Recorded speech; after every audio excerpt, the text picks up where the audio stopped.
Hello and welcome back sa Mata-Mata Rana segment diri sa Rollyfin channel. Karong adlaw atong tun-an kung paano nato i-multiply og 12 ang usa ka numero sa dali na pamaagi na kaya ra nato siya mata-matahon. Na pwede nato i-solve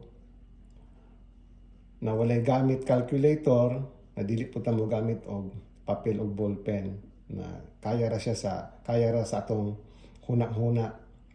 So akong ginabuhat kung mag-multiply ko og 12, kung ato ni siyang tan-awon, duha na ni siya ka digit nga number, so murag dili ni siya sayon nga multiplier.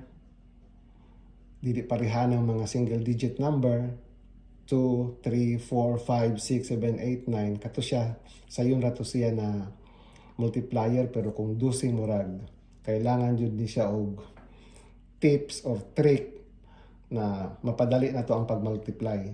So akong ginabuhat guys, kining 12 ako ni siyang bulagon.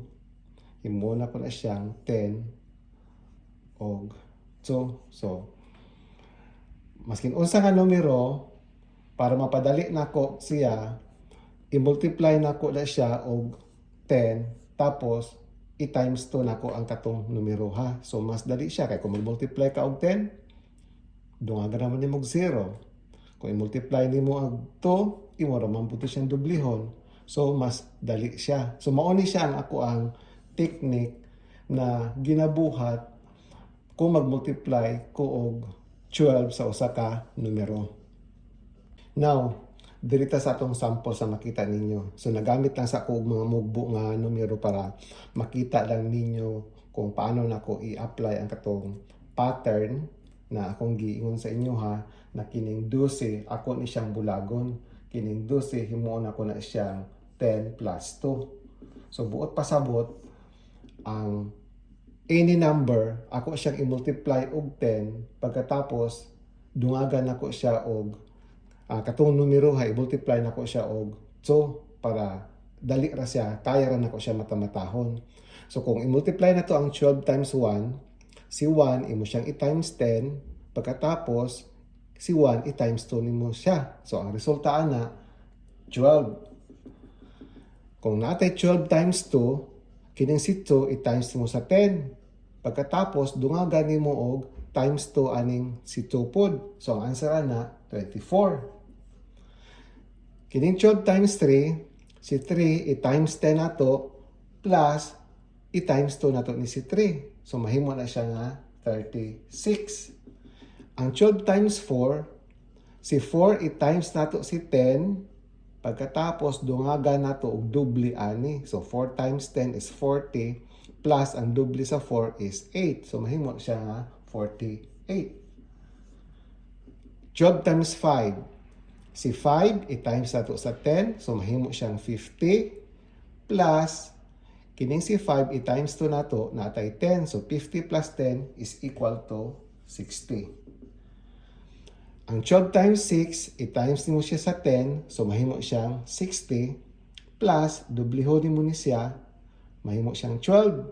So 60 plus 12 mahimo na siya nga 72. So murag makita nato siya na kung kini nga pattern, dali nato makuha ang product pag i-multiply nato ang any number sa 10 ug sa 2. Kay sayo naman na siya kay kung i-multiply nato sa 10 ug pag doble nato sa isa ka numero, sayo naman pud na siya. Kini ato ni siya testingan ang 24 times 12 ug ang 45 times 12. So balik ta sa akong giingon sa inyo ha, na ato siyang bulagon kining 12. Si 24 i-multiply nato siya sa 10. So dali ra man na siya kayo. Mahimo na siya nga 240. Dungagan dahil nato na siya sa 24 times 2. Ang 24 times 2 dali ra pud na siya. Di ba? 24 times 2, 48 pa na siya. Kay dubliho naman nato. So kung i-add nato na siya, kaya ra nato na siya kayo matamatahon. 240 plus 48, mahimo siya nga 288. Diri sa 45 times 12. Si 45 i-times nato siya sa 10. So mahimo na siya nga 450. Dungaga nato siya og 45 times 2. 45 times 2 is 90 na siya. So i-add nato na siya. 45 plus 90 is equal to 540. So makita nato siya na mas pas-pas, mas easy para sa tua kung mag-multiply ta og numbers sa 12 sa ingani nga pamaagi. Try na to ni guys, ang 17 times 12, ang 26 times 12, ug ang 102 times 12.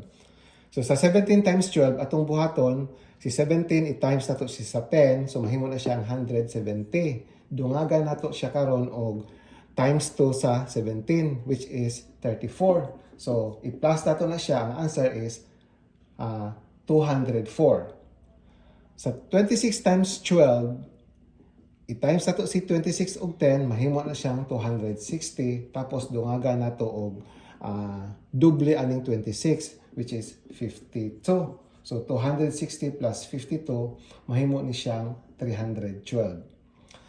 Ang 102 times 12, so the same lang gihapon siya nga proseso, i-multiply na to siya og 10, kining si 102, mahimo na siyang 1020. Tapos dungaga na to siya og times 2 ani na 204. So total na to ni silang duha, mahimo na siyang 1224. So ingana lang siya kadali guys mag-multiply og 12 sa usa ka numero. Ato lang siyang bulagon para mas mapadali para sa tua na kaya ra nato siya matamatahon. So daghang salamat sa inyong pagpaminaw. Kung nakita ninyo na useful ni siyang tip, ayaw kalimot na i-like o i-share, and of course, i-subscribe ang atong channel, ang Rollyfin channel. And by the way guys, kung naamoy mga lesson or topic sa math nga nakita ninyo na lisod-lisod, pwede ra mo na mag-comment down below para mabuhatan na mo og tutorial para paano nato siya i-explain sa Bisaya nga pamaagi para dali ninyo nga masabtan.